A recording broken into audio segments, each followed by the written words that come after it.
Surviving. Michael Jackson presents Battling the Victim. Shamer. Grifter Industry. The MJ Allegations. There's a lot of children that have a lot of messed up stories.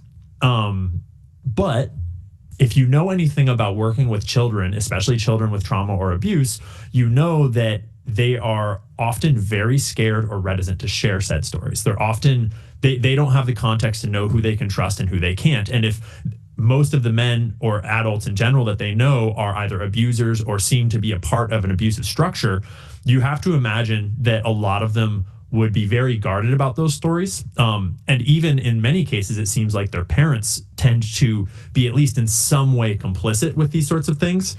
And so my mind immediately goes to, well, who would they share with? And it doesn't seem like a far-fetched idea to say that they would share with the one adult that seems truly loving and caring and that like creates a safe space for them. And Michael sits in this really unique position in the industry where he was both a child star that came up in the industry and had a whole lifelong career in the industry and was so famous that he had access to everybody, to everywhere, from royalty all the way down. And he also made a point of, intentionally socializing with his fans and intentionally trying to like kind of retain that base humanity. And then he also develops this interest in protecting children and in creating Neverland Ranch. So now let's get the other side to this particular argument. What Ian Carroll is stating is that Michael Jackson was trying to protect children, that Michael Jackson was trying to create a safe space, and also especially for child actors and children in the industry, because he knew what it was like to grow up in the industry and understood all the ups and downs that came with it, and also that exploitation sometimes happens in Hollywood. The other point he made, and we're going to address this first, but the other point he made is the Neverland Ranch and why Michael Jackson created the Neverland Ranch. According to Ian Carroll, the main gist of his argument is that he created the Neverland Ranch because he wanted to protect children. So the best way of really looking at this is to go right to Michael Jackson. And I'm going to show you an interview in 1992 he did with Oprah Winfrey, which he explains why he created the Neverland Ranch. And this is an important year because it's before the first allegations. So if you're going to take Michael Jackson's word on why he created the Neverland Ranch, you probably want to do it before there are any allegations at all, so he can't somehow change the narrative to fit the fact that he was accused. I have my own thoughts, which I'll share later, on why the Neverland Ranch was built.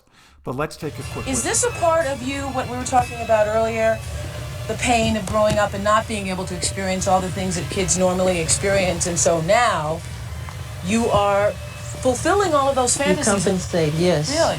Yes, it's very true.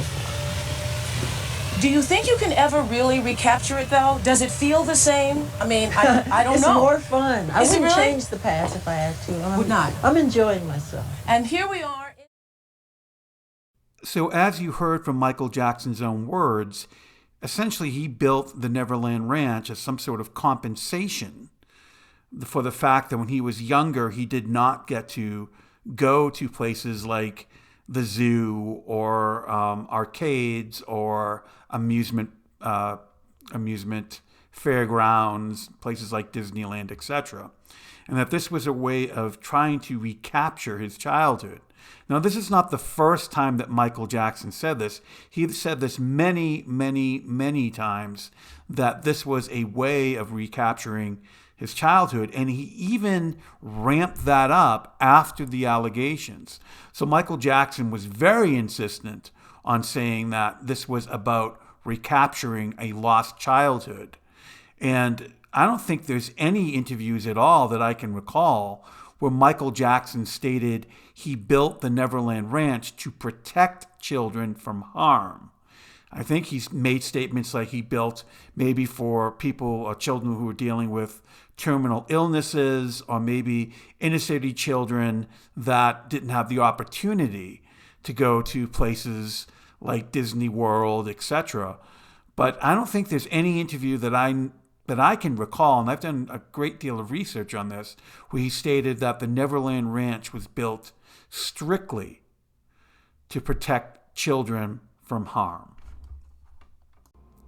So the next point we're going to show the other side to is the point that Ian Carroll made about how Michael Jackson was befriending child stars Macaulay Culkin and Corey Feldman and the like, because he went through it, he lived through it, and he was trying to protect them, and he understood Hollywood and exploitation.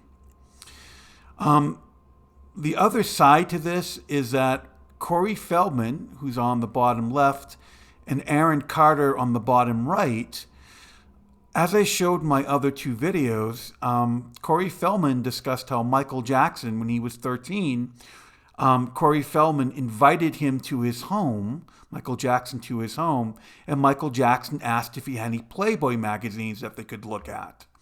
Corey Feldman then went on to state that they ended up going to Disneyland, but before they went, Michael Jackson had a book, a coffee table book, where it was pictures of nude men and women with venereal diseases, and how he was thumbing through it with Corey Feldman. And Corey Feldman said he felt kind of gross about it and uncomfortable, and that if anybody showed him, his child at 13 a book like that, he would probably, as he put it, kick his ass. The other picture you see here is Aaron Carter and Michael Jackson. And Aaron Carter stated that Michael Jackson, at the age of 15, gave him alcohol and marijuana. So again, I don't know how giving drugs to a 15-year-old and encouraging him to take drugs at 15 is protecting children and not exploiting them. And then he also discussed how one night that he woke up, and this was after a long night of celebration, he woke up and Michael Jackson was at the foot of his cot. So I don't get the fact that you're saying that he's protecting children in the industry when he's doing those things. On the top left corner, that is a picture of Michael Jackson and Frank Cascio. Now, according to Vincent Amon, who provided that picture, supposedly that is a picture of Frank high on drugs. He was 15 at the time, and Michael Jackson under the influence of some, whether it's alcohol or drugs, we're not quite sure. But again, I'm asking, is that really protecting children? I don't think it is. But don't just take my word for it. I'm going to play a couple of short clips just to, again, show that these are not my words. This comes from Corey Feldman, Aaron Carter, and Frank Cascio's friend, Vincent Amon. But I wanted to. I wanted to drink, so... You're a kid. Right.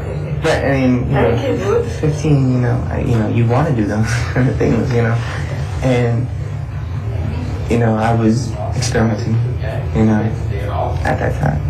So, I think if I was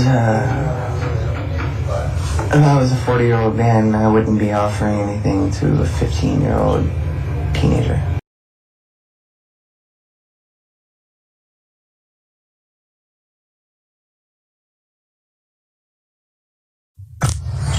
There's another story. There's one something that's gonna happen.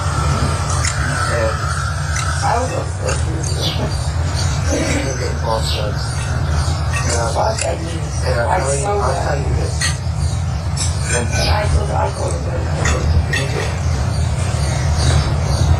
I don't know if this is something that I don't want to talk about. Maybe not. But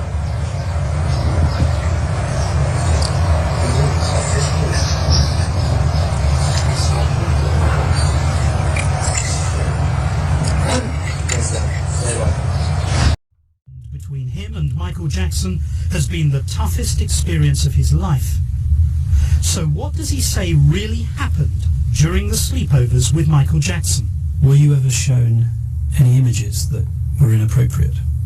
If you consider it inappropriate for a man to look at a book of naked pictures with a child that's 13 or 14 years old, then your answer would be yes. When he learned the details of the current case and found out that a key piece of evidence is alleged to be a pornographic magazine with 2 sets of fingerprints on it, Michael Jackson's and the young boy he's accused of molesting, Feldman says he knew he had to reveal his own story. When Michael and I would talk about him sleeping over at my house, he'd say, "Do you have any books at your house?" "Well, what do you mean? What kind of books?" I'd say, "Well, you know, Playboy, Penthouse, that sort of thing. As long as there's books there, then I'll come sleep over." And the book was focused on venereal diseases in the genitalia. And he sat down with me and he explained it to me. Showed me some different pictures and discussed what those meant. I was kind of grossed out by it. I didn't think of it as a big deal. And for all these years, I probably never thought twice about it. But in light of recent evidence, I have to say that if my son was 13 years old and went to a man's apartment that was 35, and I knew that they were sitting down together talking about this, I would probably beat his ass. In the community, as Michael was, being a singer and being in front of everyone and globally known, I felt, maybe he's this clean-cut singer that all he does is work, which he portrays. Frank didn't mention when we were younger having a drug problem. As we got a little older, I was kind of brought into it because Michael kind of, again, instilled this behavioral trait addiction to Frank. He basically got him hooked on pills, these Percocets and Vicodin. And Michael told him, "You need to do this for an escape. And I have no problem with you doing this in my guidance when your parents are not around." And Frank was hooked on these pills later. But I learned, Frank was getting prescriptions for Michael in different names, and he was giving it to him. They were doing that together. This is later on. And drinking when they were 15 and 16 years old. I have some pictures of that I turned over actually to the authorities. Yeah.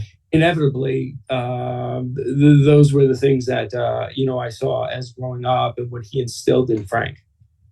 I got to tell you something. I was no innocent kid in high school. Everyone knows that. But the thing is, man, if you're an adult and you're giving these opioids to a kid, that's a lifelong bitch, man. And you can never, if you're bad enough, an adult's hooked on these opioids, man. You get a kid hooked on it, especially during their development years. I don't know anybody, man, that could do that. So again, the assertion that was made by Ian Carroll was the Neverland Ranch was made there to protect children, especially children in the industry. But you heard it directly from Aaron Carter and from Corey Feldman that they were given drugs and alcohol in Aaron Carter's case, and shown pornography in Corey Feldman's case. And then Frank Cassio, you heard from his good friend Vincent Amon, who knew him in high school and knew when these things were going on. The fact that he was, given opioids when he was still a child. And you have to ask, is that really protecting children at the Neverland Ranch? And if I hear someone say, well, you know what, they were 15 or 13, that's what they say about the Epstein victims. Well, they really weren't 11. They were teenagers. That should make a difference. It doesn't make a difference. And it doesn't make a difference because this whole theory that's being put out there is that he was the protector. He created a safe environment for children to be at.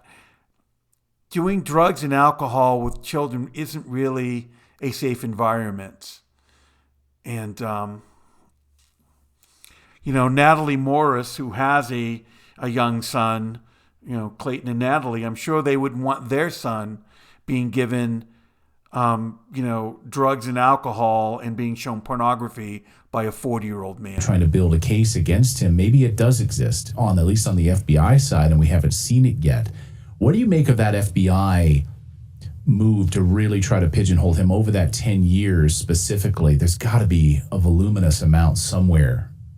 It's really just like those are two parties that are directly beside each other in many ways. And I cannot help but wonder what types of influences or communications incited those FBI investigations and what the real, it seems hard to imagine that they weren't investigations that were explicitly asked for and intended to accumulate evidence on behalf of Michael Jackson's enemies. Oh. Oprah has said many times that she was good friends with Michael Jackson, and she impugned him in interviews and then said nothing about John of God, who is allegedly, a sexual abuser. She was totally fine with that.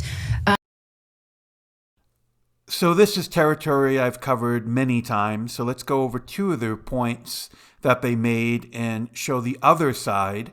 So it looks like Clayton Morris stated that the FBI investigated Michael Jackson for 10 years. And then Ian Carroll kind of chimed in and talked about how, a lot of times they'll use this for blackmail. The other point they made is about Oprah, which we'll discuss a little bit later. The thing I do want to mention is I've used this screenshot many times. I got a fresh one today, and I did highlight it in green and yellow. I'm going to read it to you. This is about Michael Jackson. Between 1993 and 1994, and separately between 2004 and 2005, Jackson was investigated by California law enforcement agencies for possible child molestation. And they also add he was acquitted of such charges. In the yellow, though, this is the important part, the FBI provided technical and investigative assistance to these agencies during the cases. Now, I even took it a step further. I went to the source, somebody who was involved in the early investigation of Michael Jackson, and that was Special Investigator for the FBI, Jim Clemente. And Jim Clemente spent all of his career essentially in the FBI as a special investigator involved in child molestation, rape cases. And he was actually found by the FBI because he helped the FBI essentially locate and put in jail his own abuser, him and his brother's abuser. So that was somebody that was dedicated to making sure that people understood about child molestation and how the whole process essentially happens. And Oprah was also mentioned. I will be discussing her as well in regards to the fact that she did impugn Michael Jackson and then the comments about John of God. So let me play you a quick clip of Jim Clemente. This is early on when I started the channel, MJ Victims. I did interview Jim Clemente about this very particular topic. The sort of detractors when it comes to Wade Robson, James Sapchuk, is the fact that they keep on mentioning that there was a 10 to 13 year investigation by the FBI. That's not true. All the research that I have done has shown that the FBI aided in investigations in both the 93 and 2005 case, but did not conduct an investigation for 10 to 13 years. Is that correct? Does that sound correct to you? It is absolutely not true that there was a 10 to 13 year investigation against Michael Jackson. The FBI was requested to assist in the investigations in 93 and 2005. It was 2003 actually. And they did some, like the behavioral analysis unit where I was, actually assisted in helping talk to the victims and develop a prosecutive strategy. The last point I do want to address in regards to the FBI is this idea that somehow they were going to try to blackmail him with information. The reality is, if there were nefarious actors in the FBI that wanted to somehow blackmail Michael Jackson or bring him down, local law enforcement with the FBI had access to his hard drives, computers. Local law enforcement had access to his homes. etc. If they wanted to do something and there were nefarious actors, it would have been done. They had access to everything. They could have easily planted things, but they did not. They utilized the information that they gathered, and they put out a case with that information that they gathered. That alone should tell you this idea that somehow the FBI and local law enforcement was somehow out to get Michael Jackson. It's ridiculous. They had access to everything. They could have easily done it, and that never happened. Now let's talk about Natalie Morris's claim in regards to Oprah Winfrey. The point is that Oprah Winfrey essentially discussed Michael Jackson and impugned Michael Jackson's reputation, but did not do the same when it comes to John of God. First, I'm going to discuss the interview that she did with Wade Robson, James Safechuck, and Dan Reed in regards to Leaving Neverland. The idea and the reason I believe she did interview them is because I think Oprah realized that she was duped by Michael Jackson in 1992. The reality is that Michael Jackson, there were allegations that had happened before 1992. And how do I know this? Why do I believe this? The person that was handed the report about the Jordan Chandler allegations was a reporter named Diane Diamond. When Diane Diamond, she met at a restaurant with the person that was handing her this information, she was told specifically, I am giving you this information so this doesn't get covered up again. So I believe that Michael Jackson, he was somewhat of a recluse before he did the Oprah Winfrey interview. There's hardly any interviews done with him at all. I think he realized that he needed to get in front of this because people were beginning to ask questions. So he brought Oprah in, had to take a tour of the Neverland Ranch, discussed all the wonderful things that he was going to be doing there. And then Oprah unwittingly helped Michael Jackson lure more children. And I think after that, after the first allegations, this idea that Oprah Winfrey was trying to stick up for Michael Jackson, that was not the case. Oprah really didn't say anything about Michael Jackson. That's where a lot of my disappointment with Oprah comes from. I think she knew she had done enough shows and discussions on child sexual abuse to understand that the Neverland Ranch was nothing but a lure for children. I think she knew that, and I think that after that interview aired, even though she got a lot of publicity and it helped her career, that essentially something that was important to her, which I believe is child sexual abuse. She's a victim, and she's done many, many shows on it. I think she realized that she was taken advantage of, and that's why she put her focus. And then when she saw the allegations from Wade Robson and James Safechuck, and especially the documentary, she even said herself they actually explained so many difficult things in that particular documentary that could not be explained when she did her interviews. And it really was the topic of grooming and seduction, especially when it comes to these predators. And that's what that documentary shows in a very, very graphic way, but in many ways it needed to be done that way for people to understand the extent and the abuse. So as for Natalie's point with Oprah and John of God, yeah, that can't be defended. I agree. She should be speaking out a lot more. What she did is she took off the videos from her platforms quietly. That's not enough.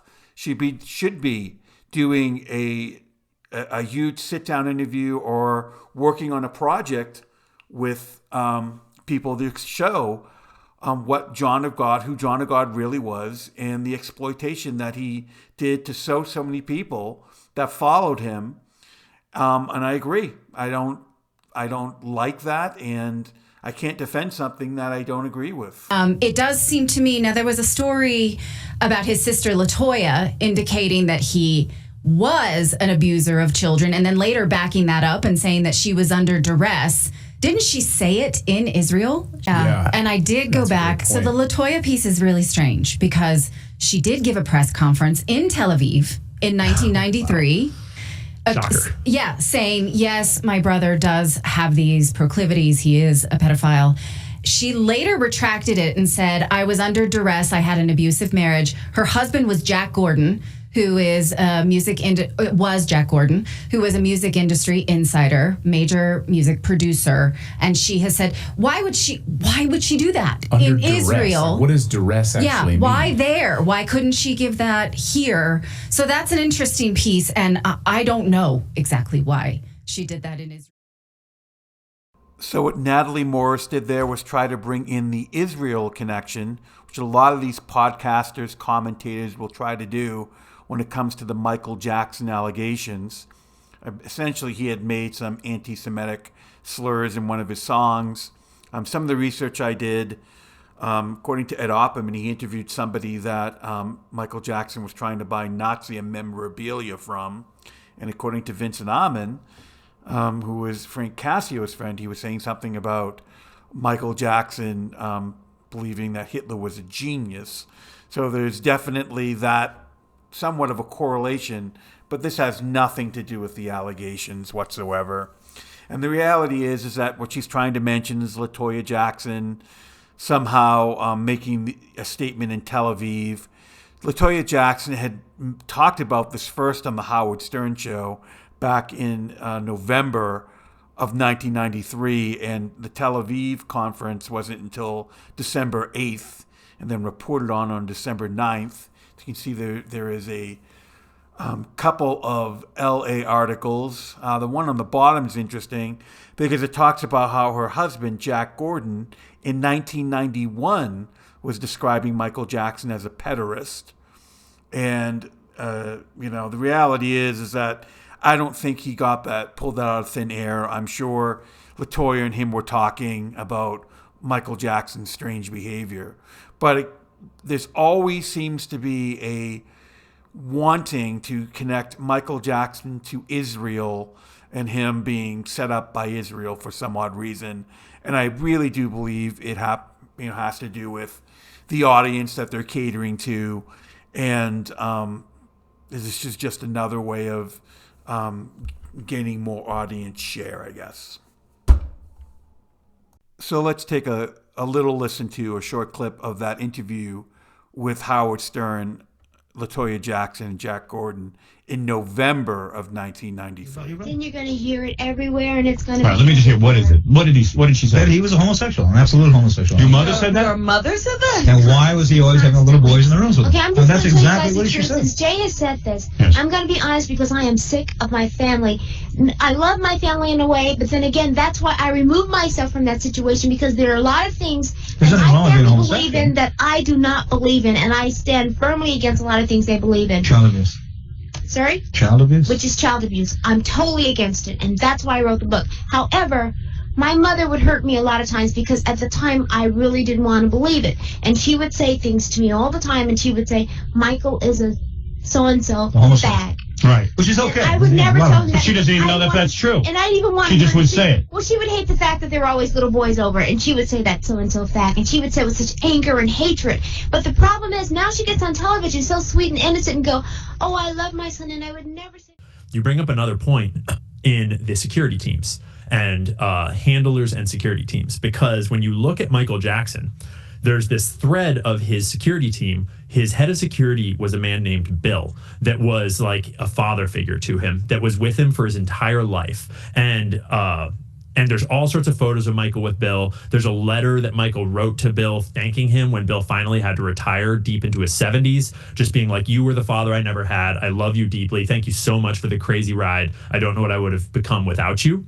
The moment that this man, Bill, retires, because he's getting really old, Michael Jackson starts cycling through different security teams, and it's only like a year and a half later that he winds up with Fahim Muhammad as his head of security, and then mysteriously dies. And Fahim Muhammad is second on the scene to that death, that tragic death, and then immediately goes and gets hired as Diddy's head of security. And this man is just a couple years out of college with a business and marketing or real estate degree. I forget the specifics. Nothing related to security. He was like a 21 or 22-year-old kid. It's a little unclear exactly how old he was, but somehow he becomes the head of security for the King of Pop, and then immediately becomes the head of security for Diddy, who we find out is running a giant like trafficking ring. And so that's like, oh, well, that is really sketchy. So now let's take a look at the other side to this particular story. Let's look at all the redacted parts here. Michael Jackson, this is a picture of him with his head of security, Bill Bray, and a child by the name of James Safechuck. And the point that Ian Carroll made is correct. Bill Bray did work for Michael Jackson for many years, and Michael Jackson did think of him as a father figure and trusted him. But when we look at the allegations that James Safechuck, again, this boy that's right in the center of this picture, had made, the allegations are against not just Michael Jackson, but the corporations of Michael Jackson. And the lawsuit, essentially, which is still at this point an active lawsuit and probably be a trial date of February 2027, what he is saying is that people were not looking out for him and that they saw things and they did not report them to the proper authorities. Now, there were some people that came forward via a lawsuit. They were called the Havenhurst Five, and they did discuss some disturbing things that they saw. And the lawsuit was about how Michael Jackson wrongfully terminated them because they did see things. And again, all these, the Havenhurst Five, were also supervised by Bill Bray. Now, this is not just me saying this. There was a former bodyguard of Michael Jackson that was under Bill Bray. His name was Jerome Johnson. And a PI by the name of Don Crutchfield discusses a fairly important story that relates to this. So let's take a listen. Here's what JJ said. Bill Bray, who was Michael's head of security, had an argument with one of the bodyguards. He wanted to fire him. Michael Jackson wouldn't let him fire him. This guy said, I'm going to kill the guy. And he had his, JJ took his gun away from him. Michael Jackson called. JJ actually answered the phone, gave the phone to Bill Bray, and Bill Bray said, Michael, I can't, words to the effect, I can't believe you. He said, here, you won't let me fire him after I've gone to the grand jury and I've lied about you molesting those little boys. Really? So one would have to assume the reason why Michael Jackson had such a fondness for Bill Bray and trusted him for so long was that Bill Bray, according at least to Jerome Johnson, was willing to turn a blind eye to things that he should have probably reported. And according to Donald Crutchfield, as we heard there, he did. The other point that Ian Carroll brings up was that after Bill Bray decided to retire, that it took him a while to find new security, and he ended up finding a person by the name of Fahim Muhammad. And the point he was making was, well, Fahim Muhammad, who had no experience in security at all and was just right out of college, 21, 22, that somehow he may have been involved with Michael Jackson's death, and that he shortly went after Michael Jackson passed away. He worked for Diddy, and Diddy, was accused of trafficking children. So now let's take a look at Ian Carroll's next point in regards to Fahim Muhammad and how there was something peculiar about Fahim Muhammad being employed by Michael Jackson. Well, I look at it the exact opposite way. I think it makes sense that Michael Jackson hired Fahim Muhammad. This was a person who had no experience whatsoever in the field of security, and this was somebody who was young enough, 21, 22, that he could be manipulated. And the reality is that Michael Jackson, I think, had Bill Bray in his employment for so long because he knew that he would not speak. And maybe that's why it took so long for Michael Jackson to find a suitable head of security, because the most important part of that job was being able to essentially turn a blind eye if there's anything nefarious going on around children. And it's so dirty. And you brought up like the trafficking ring for Fahim Muhammad, who then finds himself like in Michael Jackson's orbit there right at the end. Like, who else, can you possibly put in place if you're trying to build a narrative around him being like a pedophile and a child trafficker or whatever else? You put a guy who actually is maybe involved with child trafficking. And so the point that Clayton Morris seems to want to make here is that somebody maybe put Fahim Muhammad in place as Michael Jackson's head of security. And the reality is Michael Jackson, especially when it came to his security, nobody was getting hired unless it got an okay from Michael Jackson personally. That is just not happening. The other thing is this idea of, well, he was possibly involved with child trafficking. Well, what was Neverland? The Neverland Ranch, Michael Jackson flew children from all over the place to come visit him at the Neverland Ranch. And if the allegations are true and Michael Jackson abused those children, he flew a couple from Australia, we'll use that as an example, and then abused them, then that is essentially child trafficking. He was taking children from another country, having them flown over, and essentially abusing them. Well, the murder of Michael Jackson, let's just call it what it is.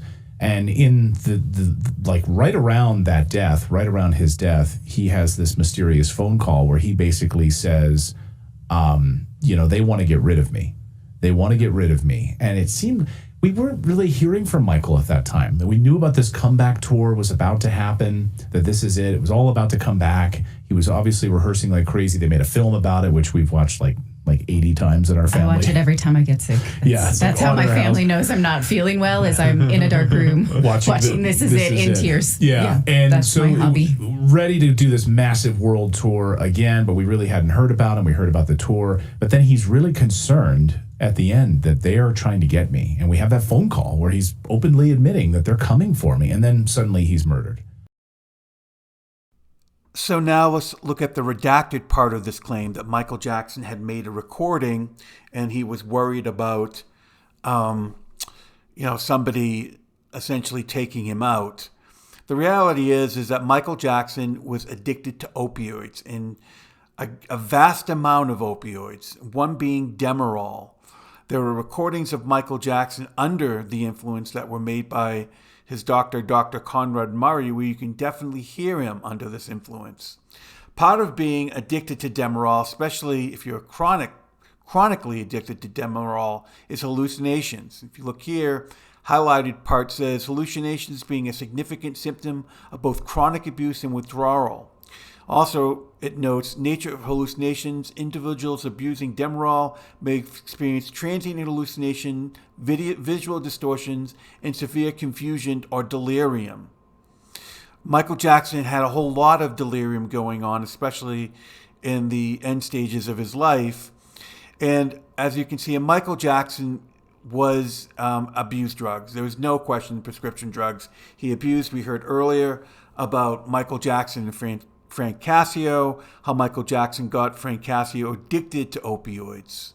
So the idea that Michael Jackson was somehow trying to warn people of his demise, I think, is rather just far-fetched. And let's take a quick look at this.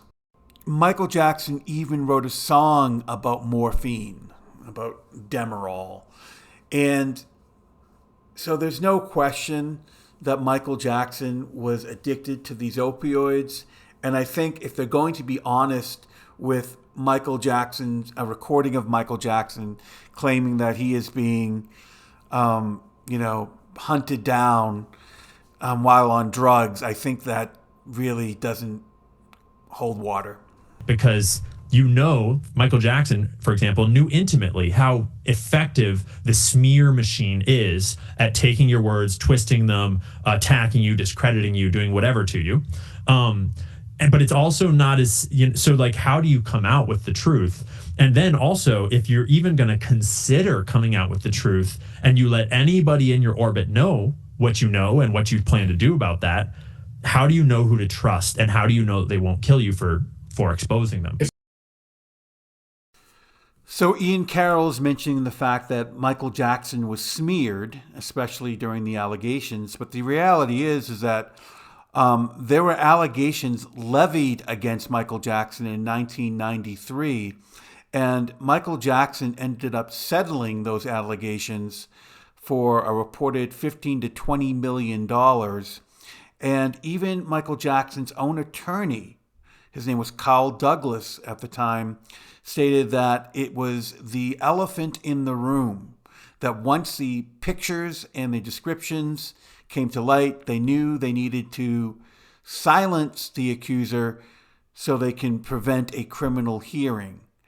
Now, I'm going to play you a clip again of Don Crutchfield again, who was involved in the investigation in the 93 case.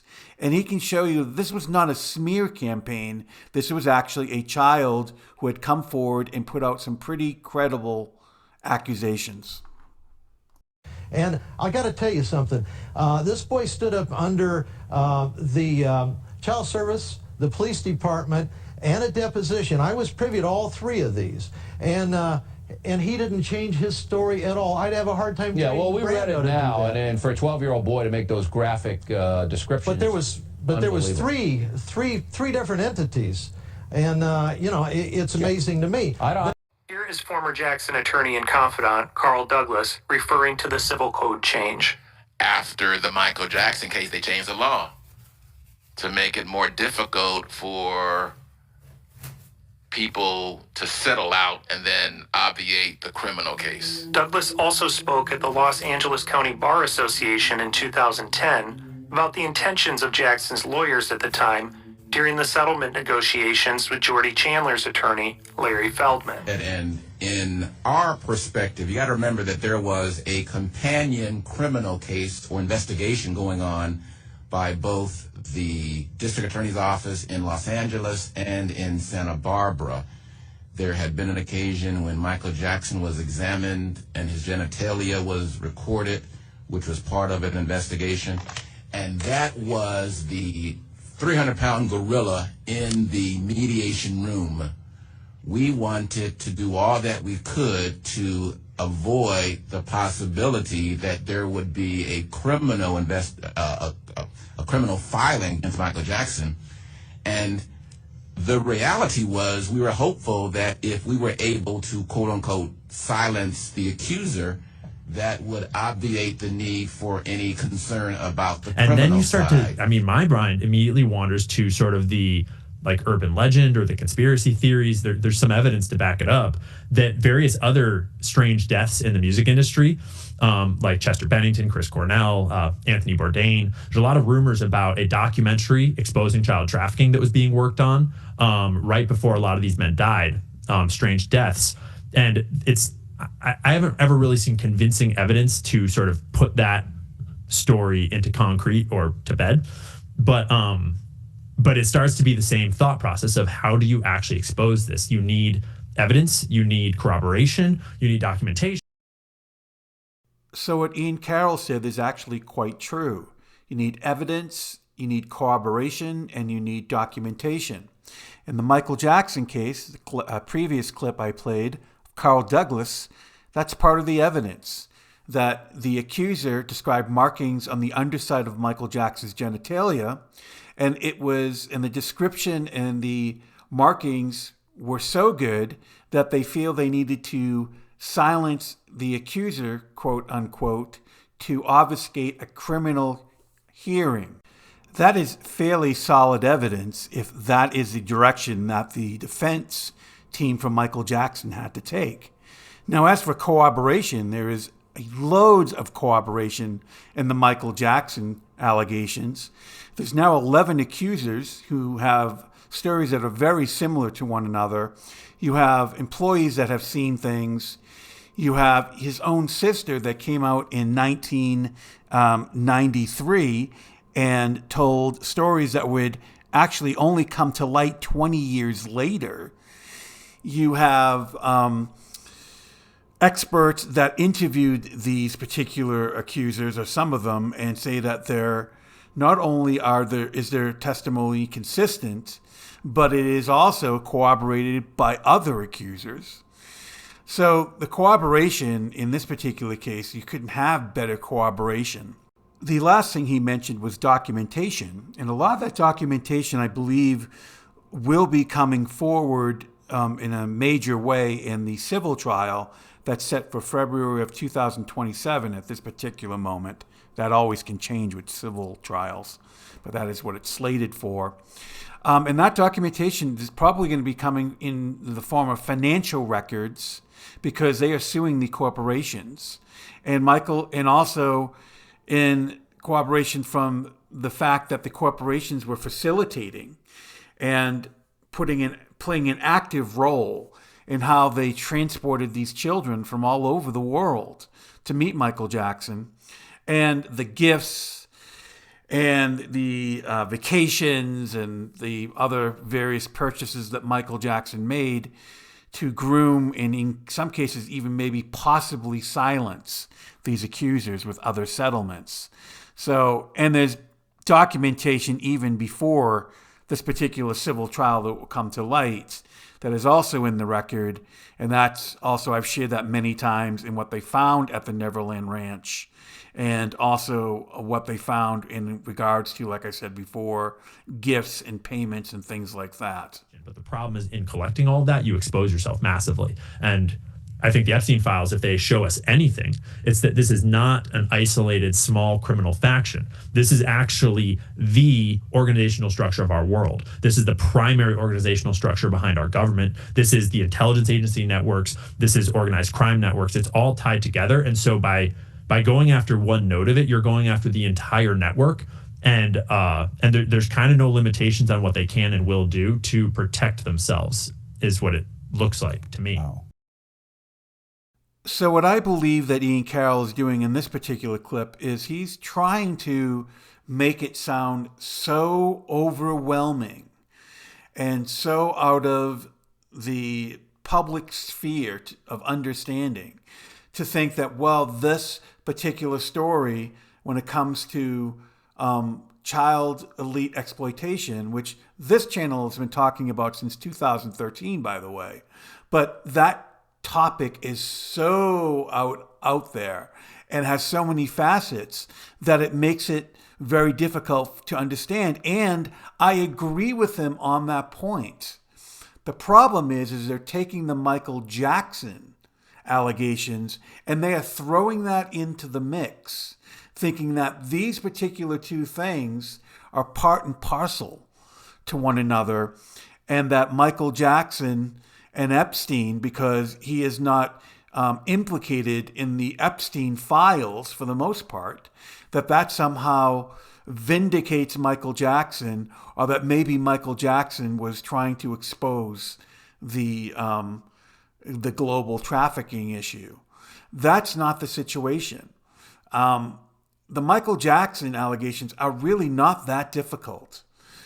When you throw it in with the Epstein allegations, it creates a smokescreen and it muddies the waters. But the overall allegations against Michael Jackson are pretty straightforward. Michael Jackson would find specific children, and with those specific children, if he felt there was an inroad where he could possibly groom or not only the child but the parents and manipulate the parents, he would then isolate that child and find clever ways to be alone with that child and abuse that child.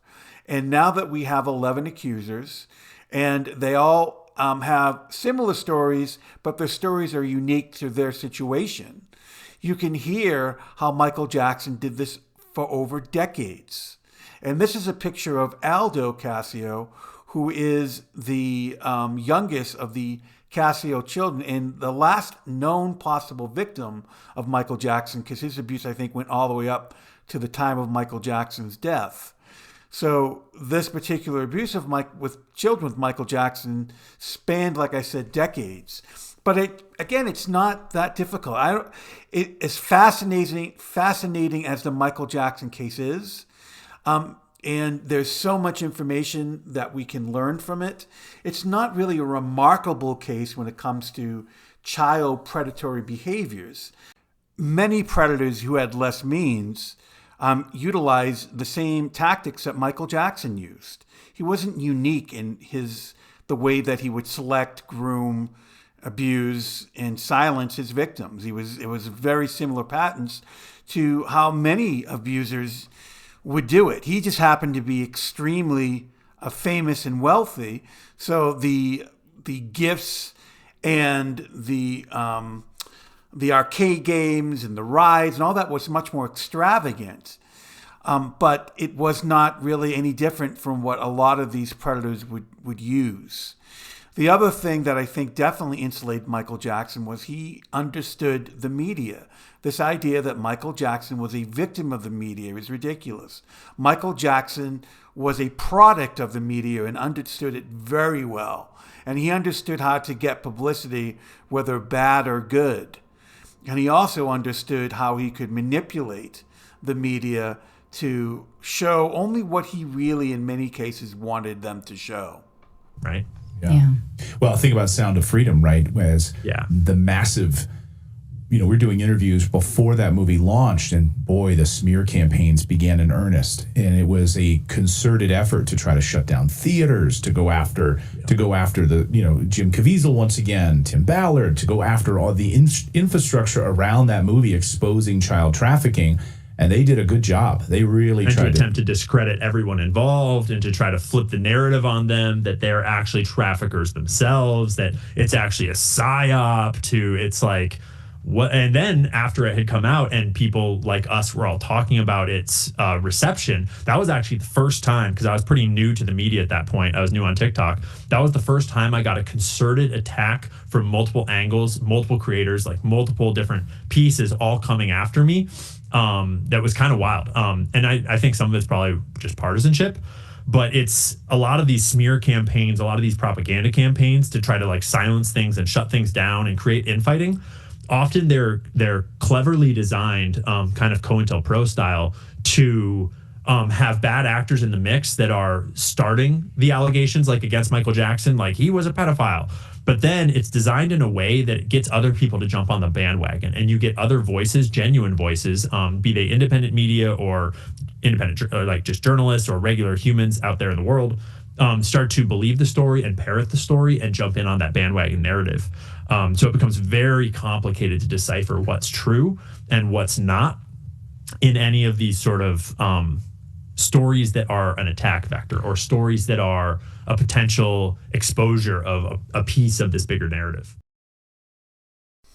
So I'm not too familiar with the movie A Sound of Freedom. I did go see it when it came out, but I'm not too familiar with the controversy.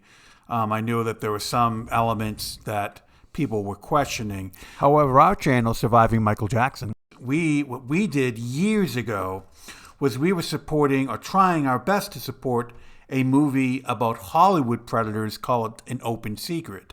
And An Open Secret was, there's no question, was being blocked out of distribution, and it was being panned by critics. There was a whole movement to try to make sure that this movie never saw the light of day, all the way up to a point where the people who funded the movie essentially had to give away the movie to have it seen on various free platforms. So I'm well aware of how, in many cases, they will try to silence voices. And being on this end of the spectrum, we are trying to defend the victims of Michael Jackson and tell their story correctly.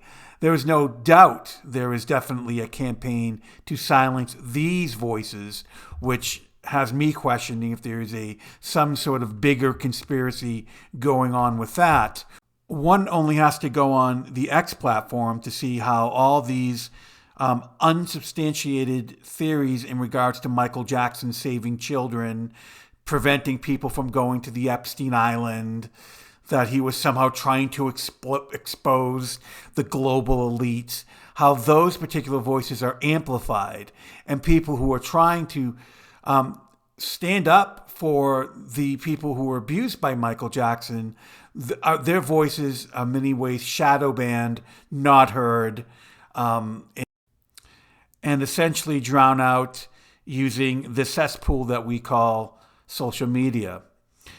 The other point that he was trying to make was that he was talking about how there were people coming forward to try to make up or claim allegations. And I don't know if he's discussing the media in this particular clip. The reality was it was a boy who was abused by Michael Jackson when he was 13 that made claims. And those claims were so credible that Michael Jackson felt that he needed to, as his lawyer stated, to silence the accuser and obfuscate a criminal hearing. That's a pretty bold statement coming from Michael Jackson's attorney. And he had some fairly compelling evidence, not only on Michael Jackson's body, but also with his testimony and with other people who worked for Michael Jackson who also saw some questionable behavior. Where are you at with like the largest story in the world right now with this massive international tentacles, this deep state supra government that's over all of it, all of these tentacles into the government and Mossad and the CIA and MI6? You're totally quiet about it. You're not even talking about it. And Fox News, mainstream media, totally silent on it as well. So there's a lot to be seen in the silence. Those influencers are very busy talking about the people they truly care about, which is the citizens of Iran. They're very busy advocating for the rights of the regular citizens of Iran who are being killed by their fascist dictator government, which, I'm being facetious and sarcastic, because obviously those commentators care nothing for the citizens of Iran if they can't even bring themselves to care for the children of their own nation, America, being raped and abused like this. So I find that comment rather interesting, and I would actually ask all those commentators, Clayton Morris, Natalie Morris, and Ian Carroll, if you're talking about caring about the children of this country, especially if they've been abused and raped, why are you discarding the children that were abused by Michael Jackson? Why are you allowing yourself to call them liars? And I'm assuming that Natalie Morris and Clayton Morris, who are parents, would probably think differently if they had a gentleman down the street that was sharing beds with unrelated children over and over again on countless occasions doing that. I think they would have a totally different viewing of Michael Jackson if that Michael Jackson was not a famous pop star, if he was actually just a neighbor of theirs. I'm assuming they would probably be wanting to run that person out of town. But with Michael Jackson, they are willing to literally essentially call the accusers of Michael Jackson liars, and that they're somehow caught up in this huge grand conspiracy to take down Michael Jackson because he was going to somehow expose the global elite by being part of the global elite. I think that's rather rich for them to, especially Ian Carroll, to make that particular comment. And so it's like this. You're so right to point out the silence and these moments where narratives shatter, these moments where document sets like this come out, where these hard truths are being exposed, that round and see who's distracting from it, who's obfuscating it, who is misconstruing it intentionally, obviously, and who's silent about it. Because those are the people that are on the wrong team. Whether that's intentionally and knowingly complicit, or whether that's just bad interests, misaligned interests, whether their sponsors don't want them talking about it, whatever it is. Anyone right now that is trying to pretend like we don't know who Epstein worked for, or trying to pretend like he actually worked for the CIA and not Israel, or any of these obfuscation narratives, or that are just silent about it, that is a pretty sure sign that that person is not a journalist that, at least that I would be trusting. So my obvious question to Ian Carroll, Clayton Morris, and Natalie Morris would be, are you not part of the problem? When you're pushing a narrative about Michael Jackson somehow creating the Neverland Ranch because he wanted to protect children, or that he was trying to fight the global elite and he was going to take them down and they knew this and they had to get rid of them, without really any hard information, with really poorly researched information that's somewhat thrown together. And I can kind of tell this. If you watch this interview, you can continually see Ian Carroll looking down at notes. When I do these videos, I have no notes. I'm literally doing this because I understand the evidence, the information. I've researched this for years and years and years. I really don't need notes. That's why I also challenge people like Ian Carroll to debate the Michael Jackson allegations. I wouldn't need any notes because I know the information. I understand the evidence. I understand Michael Jackson's pattern behavior, the amount of children he abused, who he abused, the amount of money they exchanged hands. I understand all this, so I'm not having to rely on pure speculation. I think in some cases you have to speculate, but for the most part, when it comes to the information that we put out here, I'm usually showing you the documents and the interviews and everything that goes along with it to give you a background to why coming up with these particular conclusions. But commentators, podcasts like Ian Carroll, because they cover so many topics, in many cases, they can't be an expert on any topics. And that goes for Natalie Morris and Clayton Morris from the show Redacted.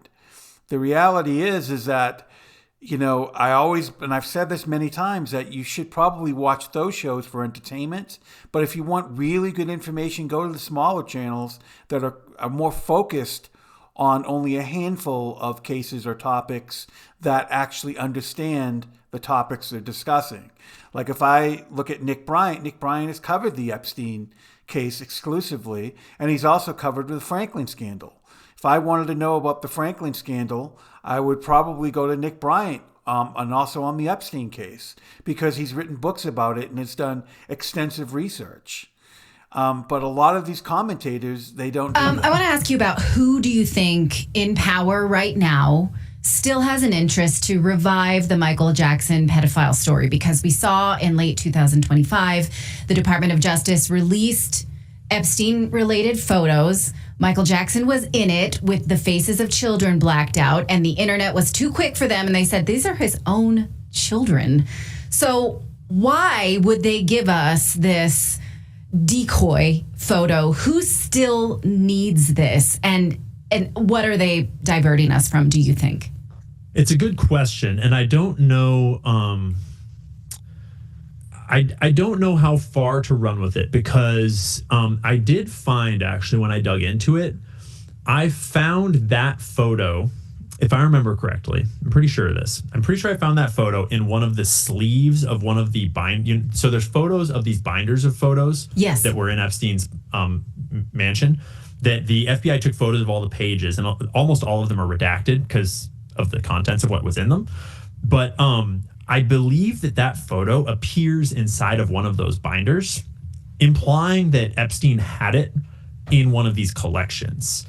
And so that to me does explain how it wound up sort of in the general collection.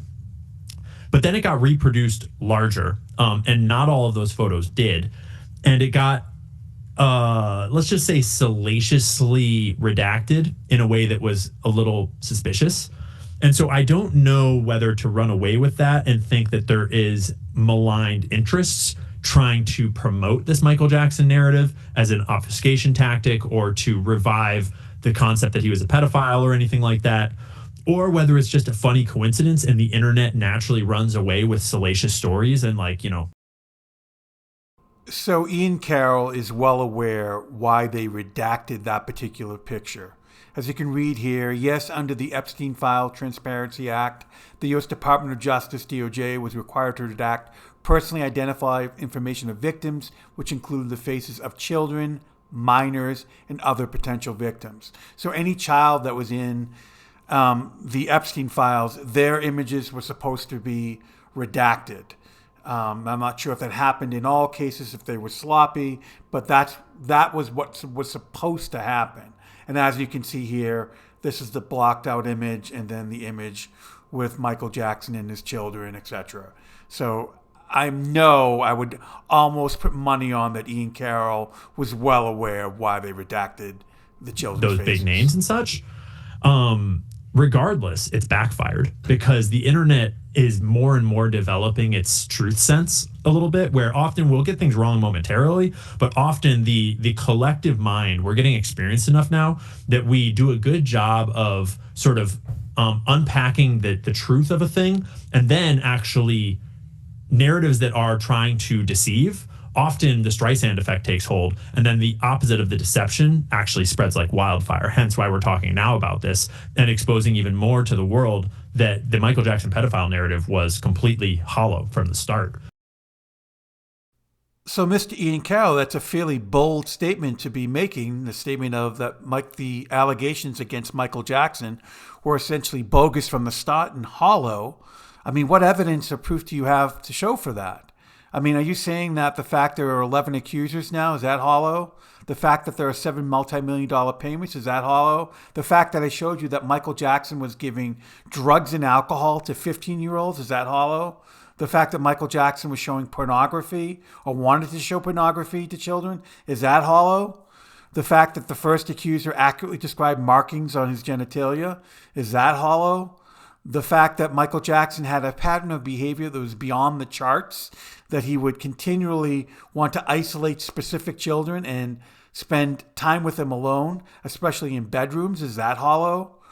The fact that he has now a female accuser that has notes and checks totaling close to $900,000 and copies of these checks, is that hollow? The fact that Michael Jackson at the age of 17 and 18 was dating a 12-year-old, is that hollow? I mean, I show information and I show documents, proof, evidence, videos. What are you doing? What information have you provided? And the information that you have provided, a lot of it is bogus. You talk about a 10-year investigation to Michael Jackson by the FBI that never happened. You talked about how they found nothing in Michael Jackson's residences, which is not true. You put out information, and what I find frustrating is that someone like you're held to a different standard. You don't need to show information. You don't need to show evidence. You can speculate from here to the cows come home, but people that are trying to stand up for the victims of Michael Jackson, we are continually asked, where's your evidence? Where's your evidence? Where's your evidence? And when we provide mountains of evidence and information, it's still not enough. You'll just go on, make a statement, and then your audience will just assume that it's true because you have such a large platform without really going into the weeds and looking at all the hard evidence and all the information that is out there to show that Michael Jackson I want to go back to something Natalie asked, which is about who benefits from these new narratives that are starting to emerge. And one of them popped up. And to me, the easiest play for like a news organization is just to drag up some old story and go back and like re-interview someone from like years ago. Nothing new. But because it's Epstein related, let's just remind people that Michael Jackson is a pedophile. In the New York Post, about 2 weeks ago, and I'll just put this up here on the screen. This was the New York Post story that went kind of viral. And then you have Jackson as the nephew of Michael Jackson coming to the defense and slamming the New York Post. So here was the New York Post headline: Michael Jackson was a pedophile.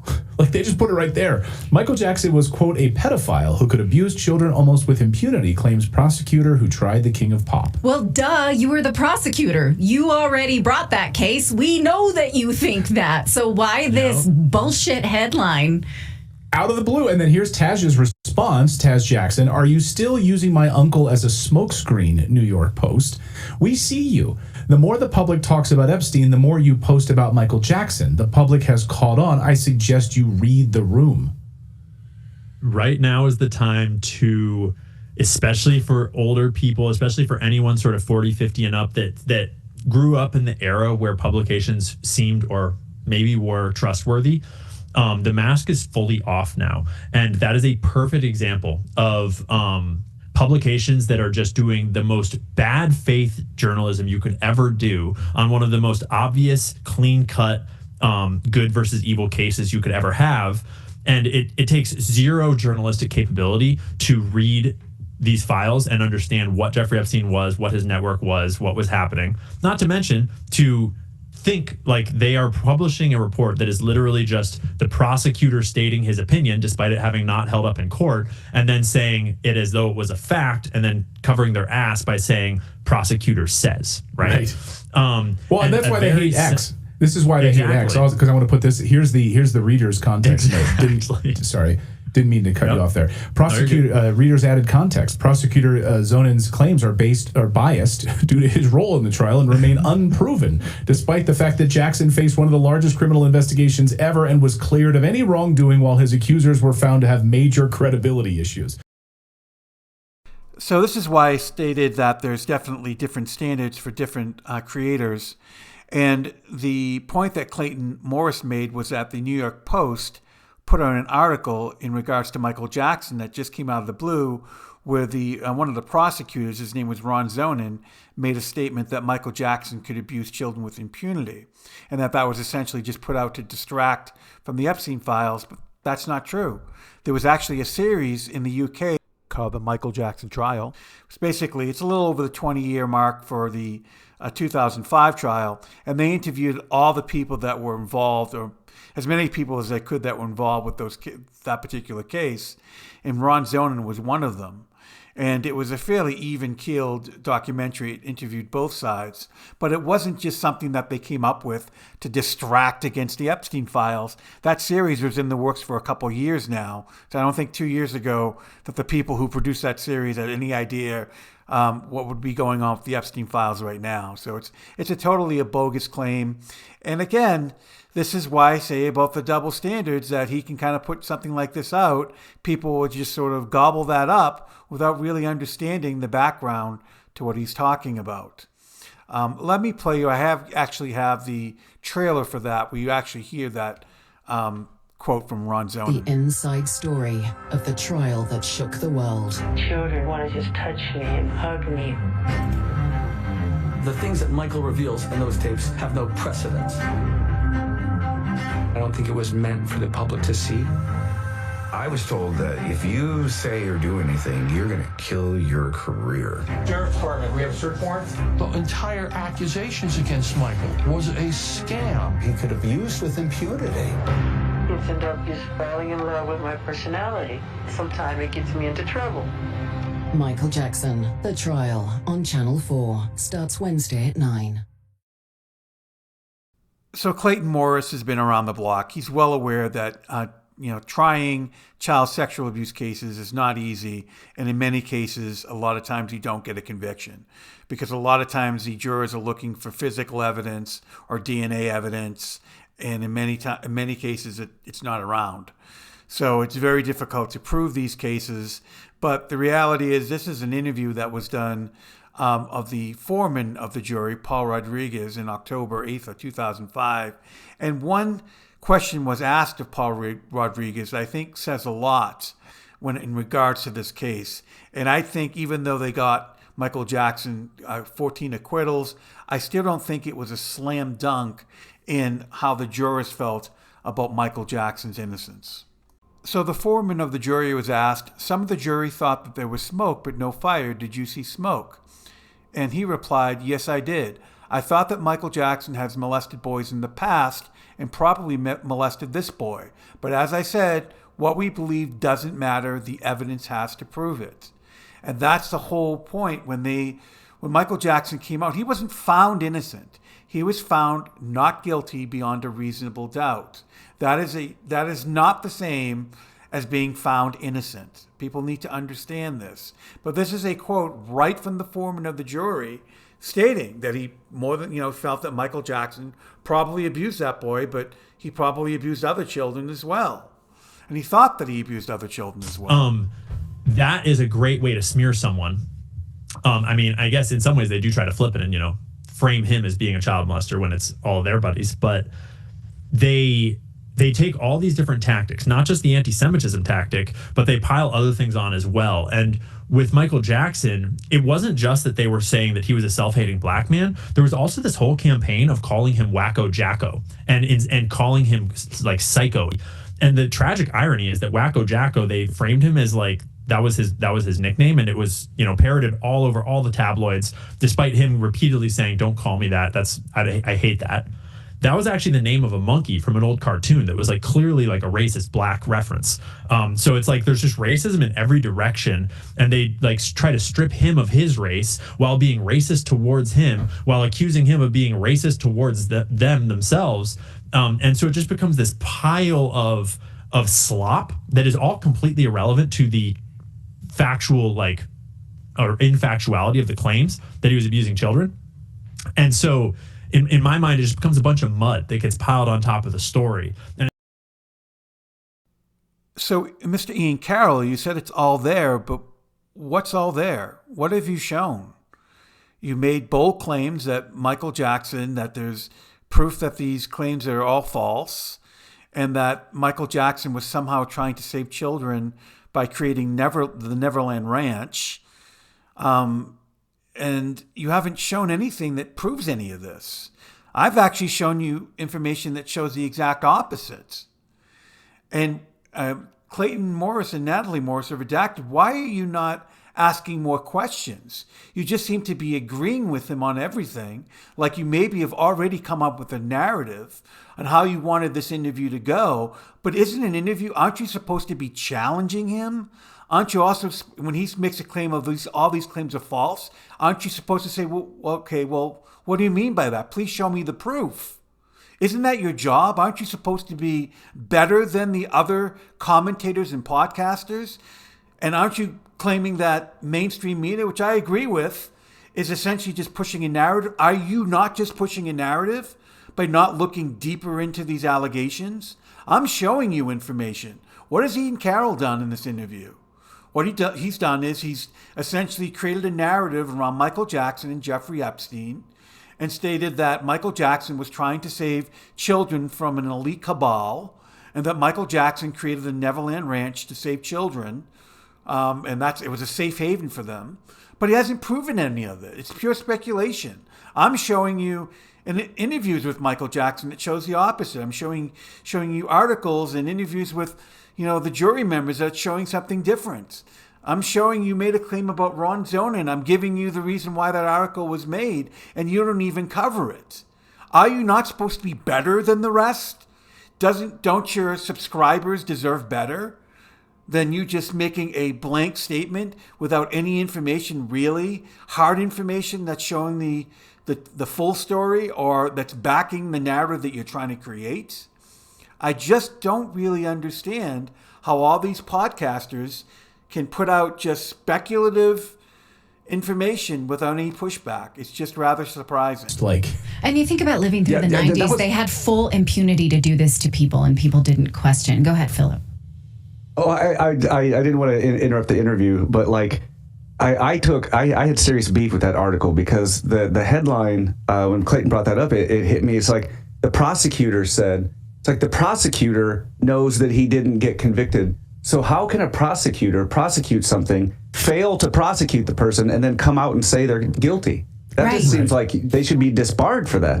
Right, and the headline should be, says prosecutor who failed to secure conviction. But right? in the first, Why is that your source? But in the first sentence it says, he says he's Michael Jackson is a pedophile who's guilty, or he's a guilty. That's the main headline. I mean, because if a prosecutor charges somebody with murder and then they're found not guilty, that prosecutor can't come out then to the press and be like, that person is a murderer.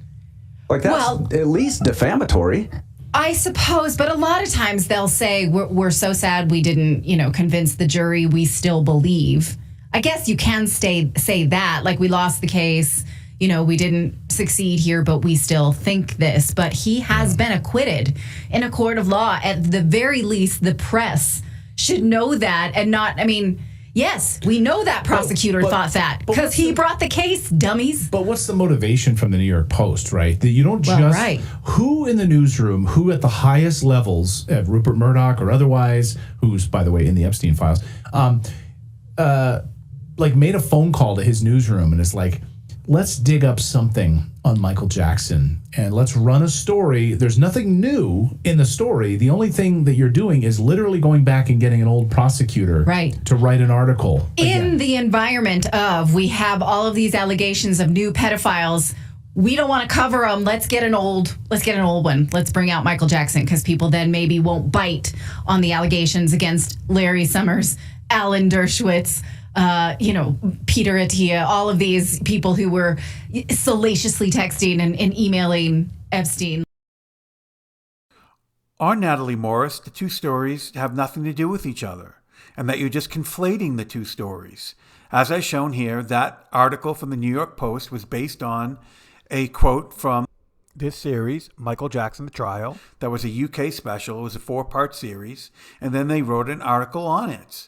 And this idea that, how could the former prosecutor come out and say, he thinks that Michael Jackson could abuse children with impunity. He was heavily involved with the case. You guys were not. He was there. He knew all the information that probably didn't even get a chance to reach the trial. He worked with detectives and worked with people who were heavily involved with that case, but somehow you know better? No, I'm sorry. I don't think so. And I showed you how the foreman of the jury even thought that Michael Jackson was molesting children. And these cases are difficult to get a conviction. And it's not just for the Michael Jackson case, it's for many cases that involved child sexual abuse. Because a lot of times you're not going to have physical or DNA evidence. And very, very rarely will you have video evidence, because most predators aren't going to film themselves. But again, don't your viewers deserve better? Don't they deserve better than you just saying, oh, well, look, they put out this article, this salacious article, without really giving them the background to the article. Just reading a headline and not actually looking into the headline and understanding why the article was even there. Yeah. Anyway, let us know what you think of that. That was a very intense interview, but I enjoyed it. I was glad to do it. I admit my bias as a lifelong lover of Michael Jackson, especially, like I said, I was raised a Jehovah's Witness. And so we used to have to go to district conventions and national conventions, and I would always be on the lookout for Michael Jackson. I'd be like, Mommy, will he be here? From the age of 4 or 5 on.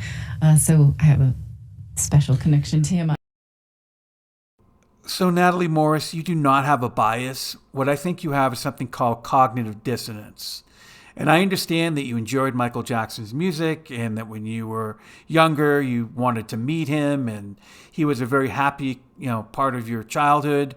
But the reality is there was other parts to Michael Jackson that maybe you're unaware of or unwilling to admit. And my advice to you is, instead of maybe watching the This Is It documentary, when you're not feeling well, why don't you watch Leaving Neverland? There's actually 2 parts in that first series, and then there's actually a Leaving Neverland 2. You should probably watch all of them. And then you can listen to the men that are making these accusations and listen to what they're saying is happened to them when they were children.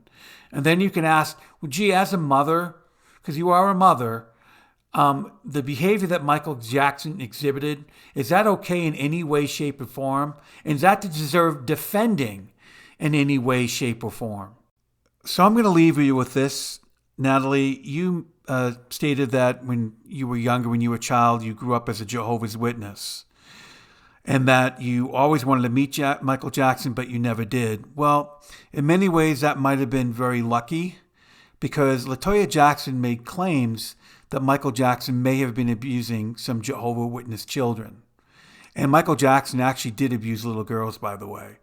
So maybe you should be thanking your lucky stars that you didn't meet Michael Jackson and have to deal with the same fate that many of these other children did have to deal with by being abused. I will play you a clip from one of the lead detectives. Her name was Lauren Weiss, that actually talked to LaToya Jackson and took notes of the conversation, because she actually contacted the LAPD, by the way. Most people don't know that. And she made claims about her brother. And one of those claims involved the Jehovah's Witnesses. And LaToya told me that he had always young boys over the house, and this started at Havenhurst. And the boys that she saw with him were between 5 and 13. She said there were a lot of Jehovah's Witness kids that, he would spend time with. LaToya Jackson went on to tell Weiss that Michael would stay alone in his bedroom with children at Havenhurst for days on end, that food trays would be left outside the door by housekeepers. She said that there were many checks written, that the mother saw the checks and showed checks to LaToya. And then she said she didn't know the year, but there was a boy whose father was a garbage man. And then I have the name Jimmy Safechuck.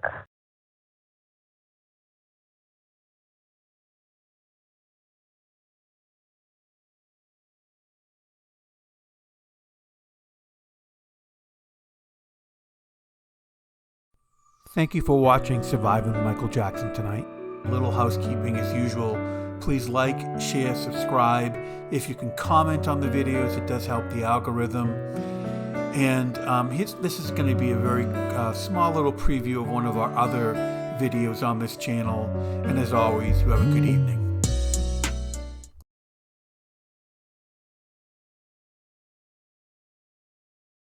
say this, and then I'll like kind of just like leave it alone. He was one of the kindest, most loving, caring people I knew. And he also sexually abused me for 7 years. A big reason why I haven't said anything up until this point is because I know a lot of you guys are going to be happy with it. Like, a big section. The film panders to a very specific section of my dad's fandom that still lives in the fantasy. Just afraid of. Michael always said, you know, your life would be over if people knew. Also,